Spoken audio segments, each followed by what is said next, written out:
Hello students, आप सभी का स्वागत है मेरे इस यूट्यूब चैनल पर। आज हम प्रश्नावली 1.4 को हल करेंगे। तो पहला प्रश्न क्या है, बताइए नीचे दी गई संख्याओं में कौन कौन परिमेय है और कौन कौन अपरिमेय है। यानी हमें 5 संख्याएं दे रखी है, उनमें हमें बताना है कि परिमेय कौन सी है और अपरिमेय कौन सी है।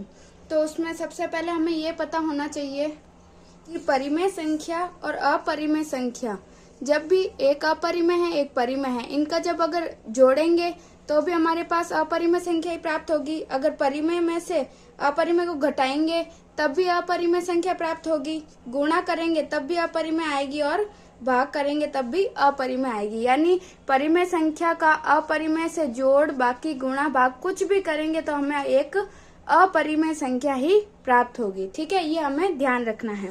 तो पहला प्रश्न क्या है, 2 माइनस रूट 5। अब रूट 5 क्या है, एक अपरिमेय संख्या है, क्योंकि हम ये जानते हैं, हमने पहली क्लास में पढ़ा हुआ है ये। तो 2 माइनस रूट 5 अपरिमेय संख्या है रूट 5, तो उसकी मैंने अभी बताया परिमेय का अपरिमेय से घटाएंगे तो भी क्या आएगा, एक अपरिमेय संख्या ही प्राप्त होगी, है ना। तो क्या आएगा,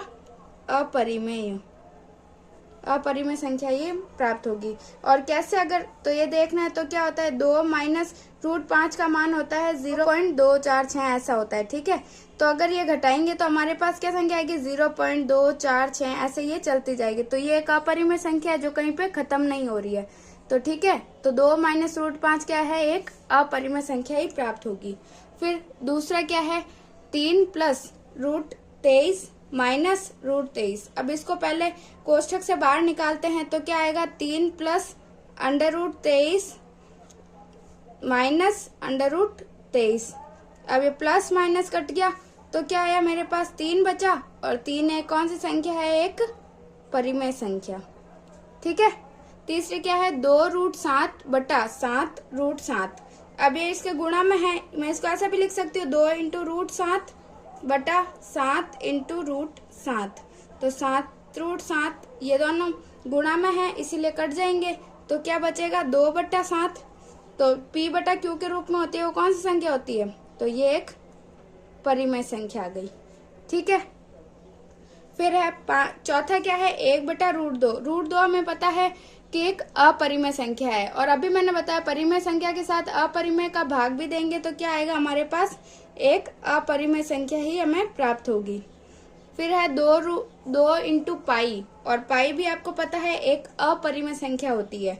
तो अपरिमेय संख्या के साथ परिमेय संख्या का गुणा करवाते हैं तब भी हमें एक अपरिमेय संख्या ही प्राप्त होती है। ठीक है, अब दूसरा प्रश्न, निम्नलिखित व्यंजकों में से प्रत्येक को सरल कीजिए। हमें क्या करना है, ये व्यंजक दे रखा है तो इसको सरल करना है। तो इसमें सबसे पहले हमें क्या पता होना चाहिए, कुछ सरल समीकरण हैं उनका हमें ध्यान होना चाहिए। तो क्या है, रूट ए बी बराबर क्या होता है, root A into root B, यानी दोनों को अलग अलग करके लिख सकते हैं। फिर अंडर रूट ए बटा बी क्या होता है, अंडर रूट ए बटा under root B. Under root A plus under root B को गुणा करवाना है under root A minus under root B से, तो उसका क्या आता है, ए माइनस बी। ये कैसा आया, इसमें ये सरल समीकरण लगी है, A plus B into A minus B, तो क्या होता है, A square minus B square होता है।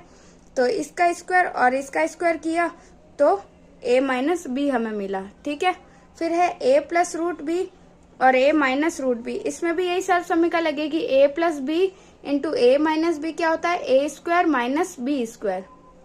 तो उससे हमें क्या आएगा, ए स्क्वायर माइनस बी प्राप्त होगा। फिर है under root A plus under root B को गुणा कराना है under root C into under root plus under root D से। ठीक है, तो इसमें क्या करवाते हैं, पहले इस ए को इन दोनों से करवाएंगे, फिर इसको इससे करवाएंगे। तो पहले अंडर रूट ए को किया तो under root A into C, तो अंडर रूट ए सी। फिर under root A into under root D, तो अंडर रूट ए डी। फिर अंडर रूट बी को अंडर रूट सी से करवाएंगे तो अंडर रूट बी सी, और under root B into under root D क्या होगा, अंडर रूट बी डी। ठीक है, फिर एक सरल समीकरण है under root A plus under root B का होल स्क्वायर क्या होता है, ये हमने पहले भी पढ़ा हुआ है। ए प्लस बी का होल स्क्वायर क्या होता है, A square plus 2ab plus B square. तो वैसे इसको सॉल्व करेंगे तो आएगा a plus 2 under root A B plus B. ठीक है, अब प्रश्न को सॉल्व करेंगे तो ये सरल समीकरण और अच्छे से पता चल जाएगी। ठीक है, तो पहला है 3 प्लस अंडर रूट 3 और 2 प्लस अंडर रूट 2। तो इसमें कोई सर्व समीकरण नहीं लगेगी। हमें क्या करना है, पहले इस 3 को इन दोनों से गुणा करवाएंगे, फिर इस अंडर रूट 3 को इन दोनों से गुणा करवाएंगे। ठीक है, तो 3 को पहले मैं इससे करवाती हूँ, तो 3 इंटू 2 प्लस अंडर रूट 2, फिर यहाँ पे प्लस रूट 3 है तो प्लस रूट 3 को करवाएंगे 2 प्लस अंडर रूट 2 से। ठीक है, फिर गुणा करवाओ, तो पहले 3 को करवाओ, 3 दूनी 6 प्लस 3 को अंडर रूट 2 से कराएंगे तो क्या आएगा 3 root 2 plus under root 3 into 2 कितना होगा 2 अंडर रूट 3, यानी जो पहले अंडर रूट वाली बाद में आएगी और दूसरी संख्या जो है वो पहले आएगी। फिर अंडर रूट 3 को अंडर रूट 2 से गुणा करेंगे तो क्या आएगा 3 दूनी 6, यानी प्लस अंडर रूट 6। तो यही हमारा आंसर हो जाएगा। ठीक है, दूसरा क्या है, 3 प्लस अंडर रूट 3 को गुणा करवाना है 3 माइनस अंडर रूट 3 से। ठीक है, तो अब इसमें ये दोनों भी बराबर है और ये दोनों संख्याएं भी बराबर है, तो कौन सी सर्व समीकरण लगेगी, a plus B A minus B. तो क्या होता है a प्लस बी और a माइनस बी क्या होता है a square minus B square. ठीक है, ये सर्व समीकरण हमें याद रखनी है। तो a square minus B square सीधा यही सूत्र लगाएंगे, तो a स्क्वायर क्या होगा 3 का स्क्वायर माइनस b का स्क्वायर क्या होगा, b क्या है इसमें रूट 3 का स्क्वायर। ठीक है, तो 3 का स्क्वायर का मतलब क्या हुआ 3 इंटू 3 माइनस इसमें भी under root 3 into under root 3, तो ये क्या होगा 3 तिया 9 और माइनस ये क्या होता है, इसमें आपको ये याद रखना है। अगर मैं इसको ऐसे लिख दूं अंडर रूट 3 इंटू 3 ऐसे लिख सकती हूँ, क्योंकि अभी मैंने एक सर्व समीकरण बताया under root a into under root B क्या होता है अंडर रूट ए बी। तो वैसे ही मैंने 3 को इस बड़े बड़े अंडर रूट में लिख दिया।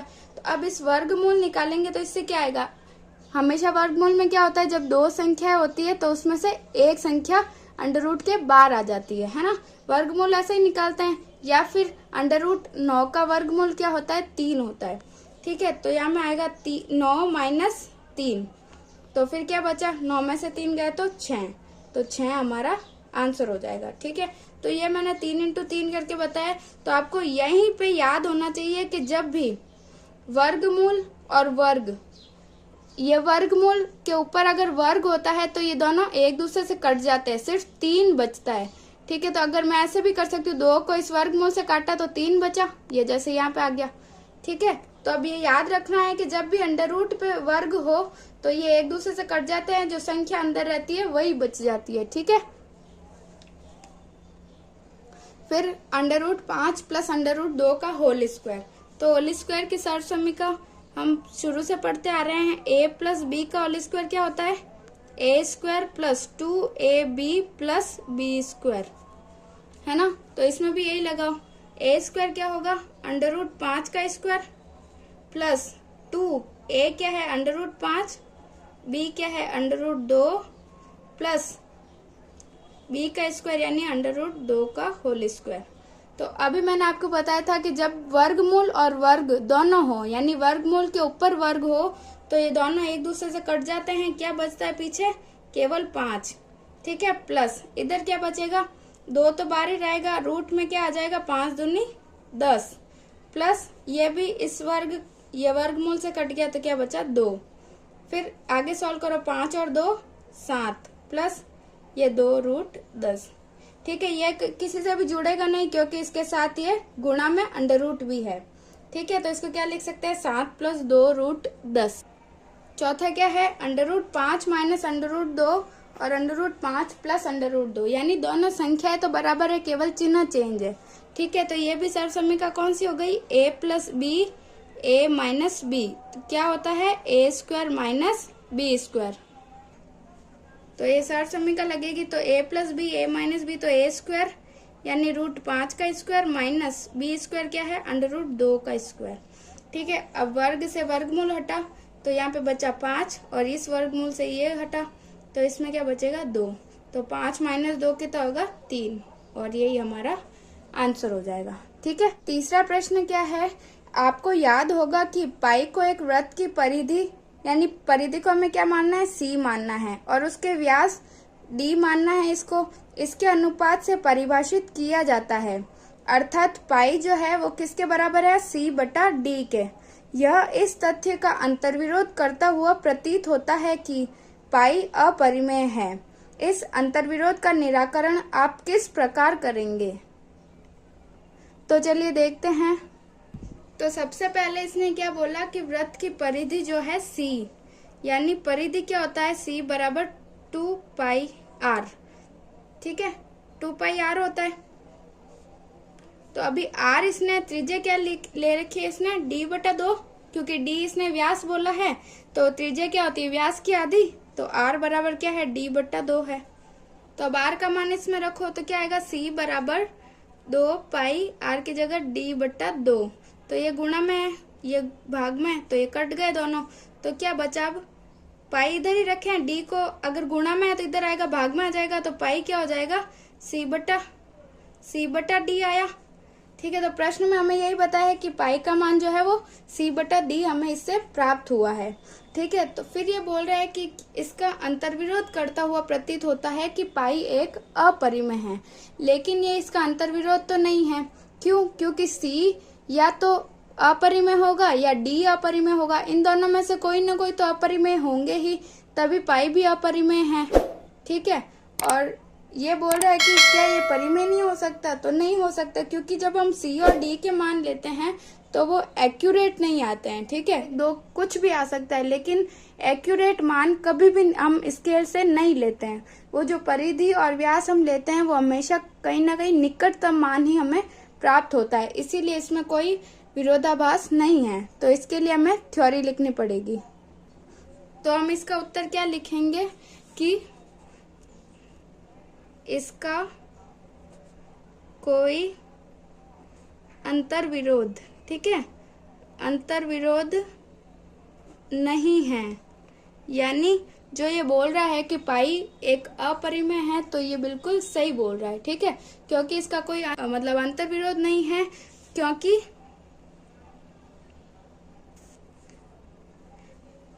कभी भी हम स्केल से लंबाई जो है वो एक्यूरेट नहीं माप सकते। ठीक है, लंबाई निकटतम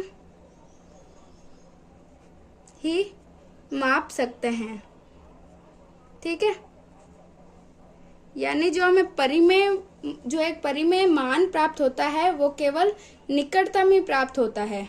ठीक है, तो अगर निकटतम ही प्राप्त होगा तो सी अथवा डी में से कोई एक या दोनों जो है अपरिमेय हो सकते हैं। इसी कारण पाई भी अपरिमेय ही प्राप्त होता है। ठीक है, हमें केवल इस प्रश्न को ऐसे समझना है कि जब भी हम, जैसे मैंने कोई अगर एक गोला ले लिया, ठीक है, वृत्त ले लिया, तो मैं इसको मापना है अगर मुझे, तो मैं क्या करूंगी, एक धागे की सहायता से उसको पहले ऐसे माप लूंगी, फिर उसको स्केल में रख के देखूंगी, पर कुछ ना कुछ पॉइंट की तो मेरे पास मिस्टेक आएगी ही आएगी, उससे कभी भी मैं एक एक्यूरेट मान नहीं निकाल सकती। तो हमें क्या, जो लंबाई प्राप्त होती है वो केवल निकटतम ही प्राप्त होती है, यानी उसके सन्निकट ही प्राप्त होती है, एक्यूरेट कभी भी प्राप्त नहीं होती है। ठीक है, तो अगर वो निकटतम प्राप्त हो रही है तो वो एक अपरिमेय संख्या ही होगी, और अपरिमेय होगी, इन दोनों में से कोई भी अगर एक भी अपरिमेय होगा, तभी मैंने अभी बताया था कि किसी भी अपरिमेय संख्या का परिमेय संख्या से गुणा, भाग, जोड़, बाकी कुछ भी करेंगे तो एक अपरिमेय संख्या ही प्राप्त होगी। तो इन दोनों में से कोई एक भी अगर अपरिमेय है तो पाई भी अपरिमेय होगा, और अगर दोनों अपरिमेय है तो वैसे भी पाई अपरिमेय होना ही है। ठीक है, तो ये प्रश्न जो बुक में दे रखा है एकदम सही है, इसका कोई अंतर्विरोध नहीं है कि पाई एक अपरिमेय संख्या है। ठीक है, अब चौथा प्रश्न है, संख्या रेखा पर √9.3 को निरूपित कीजिए। तो इसके लिए भी एक विधि है, उसकी सहायता से हम इसको करेंगे। तो सबसे पहले क्या करेंगे, हम एक संख्या रेखा ले लेते हैं, ठीक है। कितनी, 9.3 सेंटीमीटर की। तो ये रहा 0, यहाँ से कहाँ तक, 9.3 यहाँ तक, ठीक है। ये मैंने ले ली यहाँ पे 9.3 तक, ठीक है। इसको मैंने नाम दे दिया A और इसको B दे दिया, ठीक है। विधि की सहायता से जिसमें हम बनाएंगे उसमें सबसे पहले करते हैं, जो AB है वो हमें ले लिया, जितना दे रखा है कितना, 9.3 उतना लेना है। फिर 1 सेंटीमीटर आगे लेना है, ठीक है, 1 सेंटीमीटर और लेना है, ये प्लस 1 सेंटीमीटर, जो कितना करना है, AB है तो इसको मैंने C नाम दे दिया, ठीक है। फिर क्या करेंगे, फिर हम प्रकार की सहायता से इसका एक अर्धक लेंगे, ठीक है। तो अर्धक कैसे बनाते हैं, जब भी एक दे रखी है रेखा, उसके आधे से ज्यादा प्रकार को खोलना है, ठीक है। ये मैंने आधे से ज्यादा खोल दिया प्रकार। फिर इसको मैंने यहाँ रखा C पे और इसका एक चाप काटा, ऊपर और नीचे भी काटना है, ठीक है। वैसे ही इधर रख के A पे रख के ऊपर और नीचे, ठीक है, दोनों तरफ काटना है, ऊपर नीचे दोनों तरफ काटना है। फिर इसको हम मिला देंगे, ऊपर नीचे जो चाप काटे मैंने, इनको मैंने मिला दिया, ठीक है। जिससे मुझे क्या प्राप्त हुआ, इस रेखा का अर्धक प्राप्त हुआ, ये जिसको मैंने O नाम दे दिया, ठीक है। फिर मैंने इसमें इधर रख के इतना A जितना A है उतना प्रकार खोला, क्योंकि अर्ध है ना, इसीलिए मैंने इससे इसकी सहायता से क्या बना लिया, एक अर्धवृत्त बना लिया, ठीक है। ये मेरे पास एक अर्धक प्राप्त हो गया। फिर क्या करते हैं, हम पहले इसको एक बार नोट डाउन कर लेते हैं। क्या क्या किया मैंने पहले क्या लिया, AB जो लिया मैंने वो लिया 9.3 सेंटीमीटर। फिर मैंने BC जो लिया वो कितना लिया, 1 सेंटीमीटर। तो फिर अब मेरे पास AC कितना हुआ, AC बराबर AB प्लस BC होगा, ये AB फिर यहाँ से यहाँ तक, तो कितना हुआ, 9.3 प्लस 1 सेंटीमीटर, तो कितना हुआ, 10.3 सेंटीमीटर। तो B, यहाँ से क्या करना है, हमें एक 90 डिग्री का कोण बनाना है। तो हम चांदे की सहायता से बना लेंगे। तो ये बिंदु हमें B पे रखना है। तो ये कहाँ आया, यहाँ पे 90 डिग्री। तो इसको ये यहाँ पे बना दिया, ठीक है। तो मेरे पास अभी एक बिंदु क्या आ गया, D। अब इसको इससे मिला देंगे, इस केंद्र से, ठीक है। ये जैसे एक अर्धवृत्त है, तो आपको पता है अर्धवृत्त में जो त्रिज्या होती है वो हम वृत्त में कहीं पे भी लेंगे, उसकी लंबाई बराबर होगी। तो जितना OC होगा उतना ही OD होगा, है ना। तो OC कितना होगा, तो OC जितना होगा उतना ही OD होगा। तो दोनों कितने होंगे, OC AC का आधा होगा। AC हमने ये निकाला अभी कितना, 10.3, तो 10.3 का आधा यानी 10.3/2, ठीक है। तो OD हमारे पास आ गया 10.3/2, जो क्या है, ये इस त्रिभुज की क्या हो गई है, कर्ण हो गया, क्योंकि ये 90 डिग्री है। 90 डिग्री के सामने वाली भुजा क्या होती है, कर्ण होती है। और आधार भी मुझे पता है OB कितना है, OC में से मैं BC अगर माइनस कर दूं, इस पूरी में से सिर्फ इतने को माइनस करूं तो मेरे पास ये वाली आ जाएगी, ठीक है। इस पूरे में से सिर्फ इतने को घटा दूं तो ये वाली आ जाएगी रेखा, इसकी लंबाई, ठीक है, जो क्या है, इसका आधार है। तो आधार कैसा आएगा, OC माइनस BC। तो OC मुझे पता है कितना है, ये अभी मैंने निकाला 10.3/2 माइनस BC कितना है, 1 सेंटीमीटर, तो -1। फिर इसको घटाओ, क्या आएगा, नीचे लॉस आएगा 2, ऊपर क्या आ जाएगा, इधर 10.3, इधर 1, 2 एकम 2, तो -2 गया तो कितना बचा, 8.3/2 आएगा। ये मेरे पास क्या है, आधार। इसका मान मेरे पास आ गया OB का। कर्ण भी मेरे पास है, लेकिन अभी जो ये हमने बनाया ये क्या है, √9.3 ही तो आया है मेरे पास, ये वाली, ठीक है। तो इसको हम पहले प्रूव कर लेते हैं कि क्या ये 9.3 ही है या नहीं है। ठीक है, तो सबसे पहले इसमें क्या करेंगे, हम इसको x मानेंगे। ठीक है, और इसमें पाइथागोरस प्रमेय लगाएंगे। तो हम क्या करेंगे, सबसे पहले करना है हमें मानना जो BD है वो कितना है, x है। ठीक है, यानी जो ये क्या था, लंब मेरे पास है वो x है, आधार। तो पहले पाइथागोरस प्रमेय लगाएंगे। पाइथागोरस प्रमेय क्या होती है, आधार स्क्वायर प्लस लंब स्क्वायर बराबर क्या होता है, कर्ण स्क्वायर। यही होता है, कर्ण स्क्वायर जो है आधार स्क्वायर प्लस लंब स्क्वायर के बराबर होता है। आधार मेरे पास है, OB का मान कितना है, 8.3 आया मेरे पास, तो 8.3/2 का होल स्क्वायर प्लस लंब क्या है, अभी मैंने माना है x, तो x का स्क्वायर आएगा। और कर्ण कितना आया था, 10.3 था कर्ण। OD कितना निकाला मैंने, 10.3/2, तो 10.3/2 का होल स्क्वायर।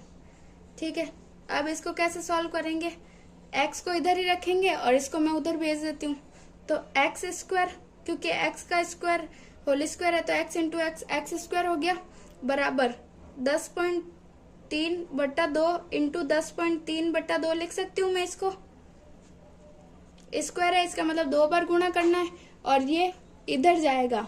ठीक है, तो यानी ये इधर प्लस में था तो इधर माइनस में चला जाएगा, तो माइनस कितना आएगा, 8.3/2 इंटू 8.3/2।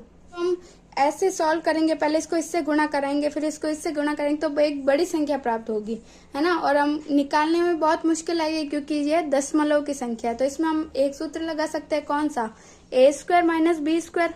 तो a² माइनस बी स्क्वायर क्या होता है, इसमें सूत्र लगेगा ये वाला, a² माइनस बी स्क्वायर क्या होता है, a प्लस बी और a माइनस बी।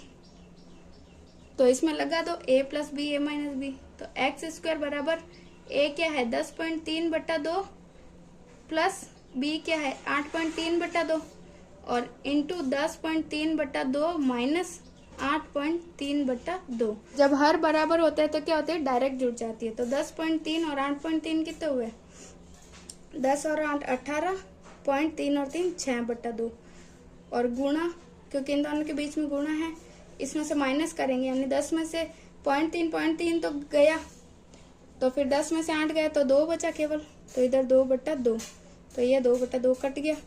इधर क्या आएगा 18.6/2, इसको भी काट दो 2 की सहायता से, 2 9 18 और 2 3 6, तो क्या आया 9.3। ठीक है, तो ये किसका मान आया, x² का मान है ये। ठीक है, तो हमें क्या चाहिए, केवल x चाहिए। तो x क्या हो गया, जब वर्ग हटता है तो इधर क्या आ जाता है, वर्गमूल आ जाता है, तो वर्गमूल 9.3। तो यही हमें निकालना था, हमें यही प्रूव करना था ना, क्योंकि मैंने मानना था कि जो ये जो है लंब वो 9.3 का है, वो हमने प्रूव कर लिया कि BD का मान जो है 9.3 है। ठीक है, तो अब इसको संख्या रेखा पर निरूपित करना है, तो वो कैसे करेंगे, B से जो ये हमने D 9.3 आया है हमारा, इस तक मापेंगे प्रकार को और इसको आगे बढ़ा देंगे। ठीक है, ये इधर तक, तो ये जो पॉइंट आया मेरे पास ये वाला, ये क्या आया है, √9.3। ठीक है, क्योंकि संख्या रेखा ये है, इस पर मैंने इसको निरूपित करना है। तो सबसे पहले मुझे ये वाली निकालनी पड़ेगी, इसकी सहायता से मैं निकाल सकूंगी, इसीलिए मुझे ये पाइथागोरस प्रमेय लगा के ये लंब निकालना है, फिर इसके प्रकार की सहायता से ये संख्या रेखा पर जो पॉइंट आएगा वो आएगा √9.3 का। ठीक है, पांचवा प्रश्न क्या है, निम्नलिखित हरों का परिमेयकरण कीजिए।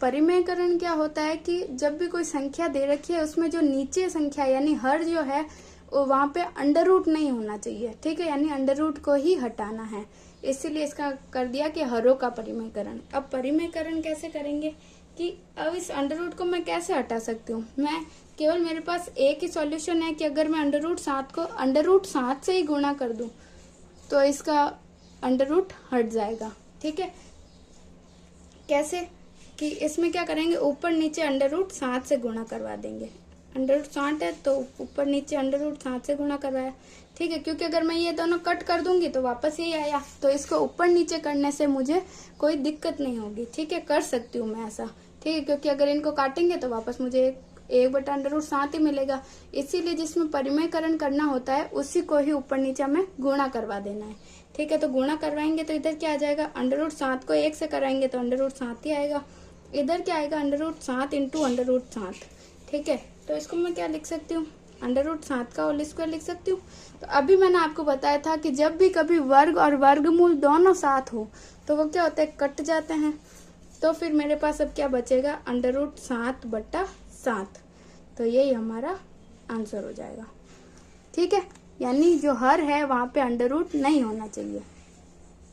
तो पहले प्रश्न में क्या था, केवल नीचे ही √ था और केवल एक ही संख्या थी, उसमें तो क्या करेंगे, उसी संख्या को ऊपर नीचे गुणा करवा देंगे।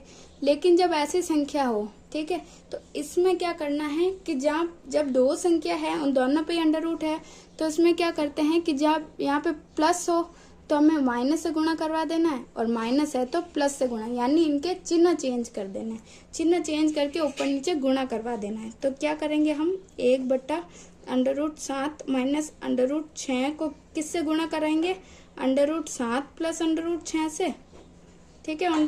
क्यों, क्योंकि मैंने इनके चिन्ह चेंज कर दिए, ठीक है। चिन्ह चेंज क्यों किए, क्योंकि यहाँ पे एक सर समीका लग जाएगी a + b ठीक है, a - b और a + b, तो क्या होता है a + b × a - b क्या होता है, a² - b², ठीक है। तो इस सर समीका को लगाने के लिए मैंने इसको ऊपर नीचे गुणा करवाया है, ठीक है। ऊपर तो 1 से गुणा करेंगे तो यही आएगा, √7 प्लस √6 ही आएगा। नीचे क्या आएगा, a + b, a - b क्या होता है, a² - b², a क्या है, √7 का स्क्वायर माइनस b क्या है, √6 का स्क्वायर। तो क्या आएगा, √7 प्लस √6, नीचे क्या आएगा, इस वर्ग से यह वर्गमूल हटा तो यहाँ बचा 7, इस वर्ग से यह वर्गमूल हटा तो यहाँ पे बचा -6, तो यहाँ क्या आएगा, 7 में से 6 गया तो 1 बचा, इसको लिखने की जरूरत तो है नहीं 1 को, तो इसीलिए √7 प्लस √6 हमारा आंसर हो गया, ठीक है। तीसरा है 1/√5 प्लस √2, तो मैंने अभी बताया था क्या करेंगे, चिन्ह चेंज कर देंगे, तो √5 प्लस √2 चिन्ह चेंज करके गुणा करवा देंगे, तो √5 माइनस √2 का ऊपर गुणा और √5 माइनस √2 का नीचे गुणा करवा दिया। तो इधर क्या होगा, ऊपर 1 से गुणा होगा तो यही संख्या आ जाएगी, √5 माइनस √2। नीचे क्या होगा, a + b, a - b क्या होगा, a² - b², तो √5 का होल स्क्वायर माइनस √2 का होल स्क्वायर।